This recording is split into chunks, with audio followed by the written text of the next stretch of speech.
সিঙ্গাপুরে বয়োবৃদ্ধদের জনসংখ্যা বেশি হওয়ায় পুনঃ কর্মসংস্থানের সুযোগ তৈরির পক্ষে সমর্থন জানিয়েছে সিঙ্গাপুরের বেশিরভাগ জনগণ। সিঙ্গাপুর সরকারের একটি পরিসংখ্যান অনুযায়ী ২০৩০ সালের মধ্যে সিঙ্গাপুরে প্রতি ৪ জনের একজনের বয়স ৬৫ কিংবা তার বেশি হবে। এর আগে গত ২ দশকে ১০ জনের একজনের বয়স ছিল ৬৫। গত বছর পুরো দেশব্যাপী অবসর এবং পুনঃ কর্মসংস্থানের ওপর একটি সমীক্ষা চালানো হয়।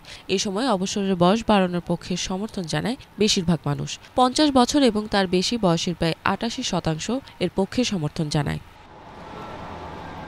অবসরপ্রাপ্ত আইটি অপারেশন ম্যানেজার ন্যান্সি হোর বলেন, ৫ বছর আগে সে চাকরি ছাড়েন। সে সময় সে জানত না কিভাবে তার সময় কাটবে। ন্যান্সি জানে সে ব্যাপক ওয়ার্কহলিক। অবসর নেওয়ার পর প্রথম দিকে সে অনুভব করতে পারে কোনো কিছুতে সে ভারসাম্য খুঁজে পাচ্ছে না। ন্যান্সির বয়স এখন ৭০। সে জানায় সমস্ত কিছু মানিয়ে নিতে তার কিছুটা সময় লেগেছে। অবসরের সময়টা পরিবারের সাথে কাটাচ্ছেন।